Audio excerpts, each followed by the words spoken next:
Поэт-некрасовец, выходец из плеяды демократов-разночинцев, радикал. В своем творчестве развивал идею борьбы с самодержавием. Таким мы всегда видели Ивана Куратова. Но это всего лишь политический миф, который был создан в 30-е годы, говорит автор издания Павел Лимеров. По школьным учебникам коми-поэт выглядел довольно мрачным человеком. На самом же деле он был веселым и остроумным, очень образованным и знал 14 языков, в том числе санскрит и китайский. Как он начал писать стихи? Да просто.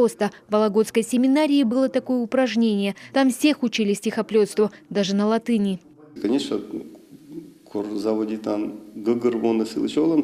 Конечно, когда начинаешь понимать его жизнь, для себя открываешь много нового. Его любовные линии, служебные линии. Мы привыкли, что Куратов был неуживчивым человеком, поэтому не мог жить в Усть-Цесольске, постоянно конфликтовал. Но если подумать хорошенько, в Усть-Цесольске тогда жили 300 человек. 40 из них были образованными людьми, которые друг друга хорошо знали. С кем он мог конфликтовать? Просто маленький Усть-Цесольск для такого таланта, как Куратов, стал тесен, поэтому, когда выпал шанс уехать, он просто воспользовался им. Собственно, этот период его жизни в Туркестане, где, по сути, он был военным следователем, для нас до сих пор был тоже неизвестным. Лимеров перелопатил немало документов в архивах Казахстана, читал служебные записки, где стоит подпись самого Куратова. Месяц полковой аудитор расследовал до 20 дел про нападение, ограбление, убийство. В этих бумагах как раз отчетливо прослеживается характер выходца из Коми-края, местами язвительный, ироничный. Там был так называемое дело барона Гривенеца, которое он там вел. Гривенец просто там, я не знаю, он не выносил, когда вот читал вот эти вот бумаги Куратова.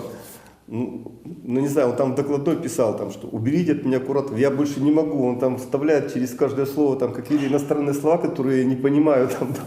Или там вот, и его ирония там просто такая убийственная.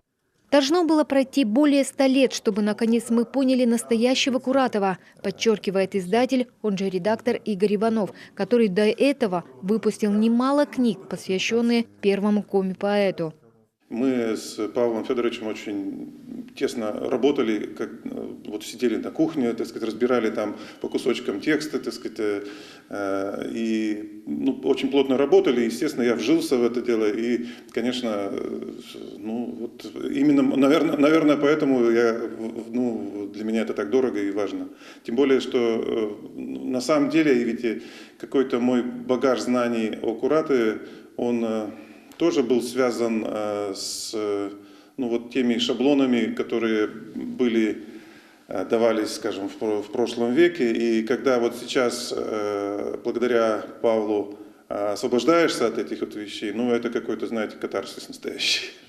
Книга про Ивана Куратова – это еще один том из серии о лучших людях коми-земли. 2 первых издания были посвящены педагогу-новатору Александру Католикову и наркому танковой промышленности СССР Вячеславу Малышеву. К столетию республики читатель увидит еще 3 новых книги про наших великих земляков.